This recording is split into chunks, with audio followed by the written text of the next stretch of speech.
When times are really bad, we forget they're ever going to be good again. And when times are really good, we forget they're going to be bad again. And we need to always remember that so the paddle doesn't get you. Every day you just get up and I don't fear anything, but I worry about everything. And the day you stop worrying in good times, the paddle will get your behind. And so as great as things are in life, I know you're only a few steps or a few incidents away from something bad happening. You can never forget it. I'm pretty fearless, but I do worry about everything. But, once again, the book, and this is why Harper's asked me to write the book because of all my Tillmanisms, you got to know what you know and what you don't know. And I knew that I understood business. Now, don't ask me to, go win an Emmy. I took guitar lessons for 4 years and I still struggle playing a guitar. I can't draw a stick person very good, but I knew that I understood business. So I know what I know, and I know how to do due diligence on a deal. I don't worry about making a bad deal because I feel like that's what I know. I think I definitely got the DNA gene and understood business, but at the same time, I've been a sponge.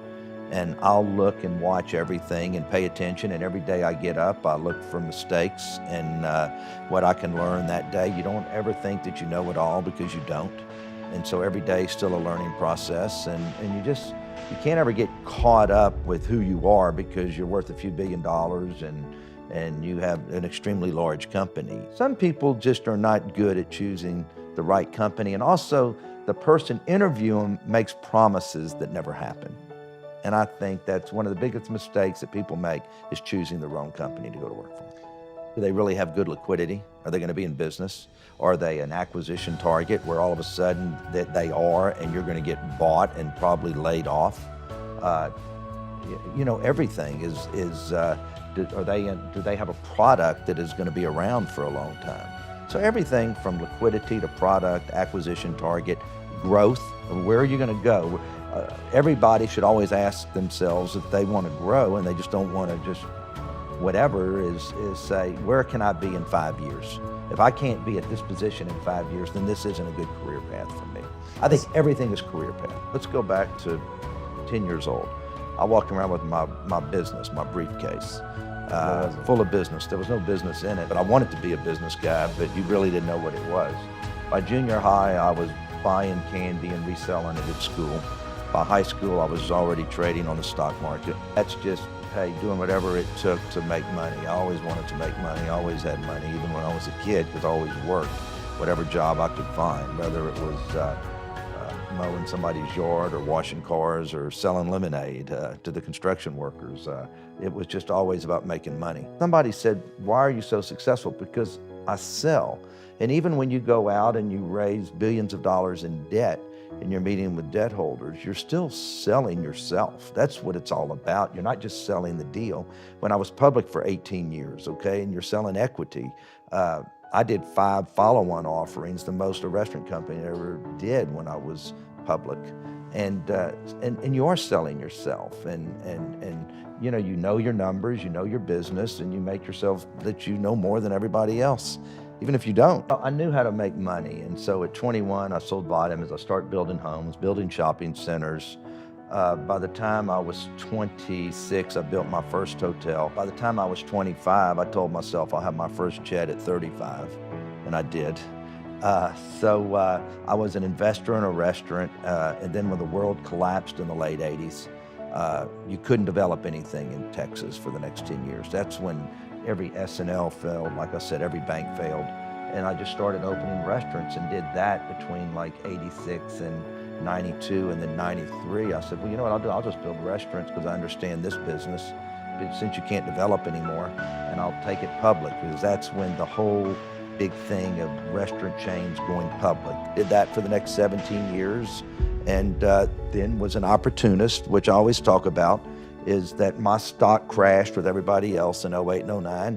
When I took it public, I owned 100%. In 93, you wake up, you're worth $100 million. I took it private in 09, and you're worth $500 million. I was very successful, bought it right, and then, I could really grow then because I didn't have the handcuffs of being a public company. I think you know if you know business or not. And people ask me, should I go get my MBA? And you know what I usually tell them? You know if you need to go get your MBA. If you don't have it inside of you and you understand economics and finance and operations and business, then you need to go get it. I knew that I didn't need it. It was just a God-given gift. You've got to know your God-given gifts, and everybody has it. Everybody in this room has it right here. So do what you know was your God-given gift and find a way to use that as your path. I've made myself, understand IT, information technology. And if you talk to any CEO of any company, they'll tell you that's the one department that you do not want to, because no matter who you bring in, everybody has their own way of doing it. And I've just still made myself understand technology, even though I'm not a millennial. I try to at least know a little bit about every single department, even if I don't know it a lot. I want to know everything. I want to understand this, malware, how people are getting into all of our systems and hacking us. Sitting down and say, you got to make me smarter on this. You got to help me through these steps because I don't get it. Don't go into too much minutia because you'll lose me because I'm not that smart. But you got to give me the steps of why this is happening or not happening. And that's something that everybody should do. You don't have to understand, that I'm going to go and be able to program something or write something. But we should all, if we're running a company, understand some portion of it.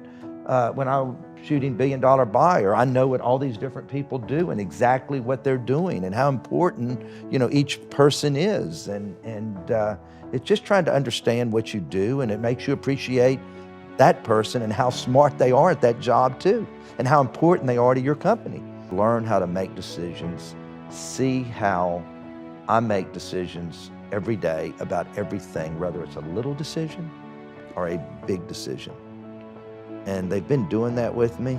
So it's kind of interesting because it's them sitting in meetings and seeing how I make decisions is the best thing I can do for them. Know your numbers. No matter what business you're looking at, always know your numbers.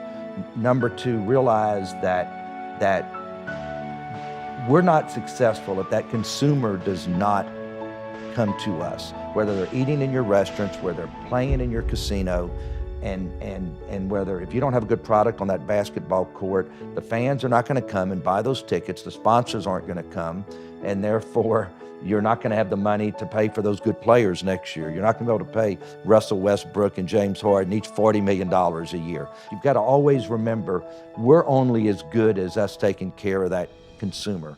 One of the things I teach everybody, and especially my kids, don't assume anything. People think if somebody walks in and gives you an answer that it's the right answer. And even when I tell somebody to do something, I don't assume they went and did it. I'll ask them a week later, did you do that I asked you to do? Because that was really important to me. Oh my gosh, I didn't do that. And I think that's the biggest mistake people make, is don't assume that everything's running right, don't assume anything.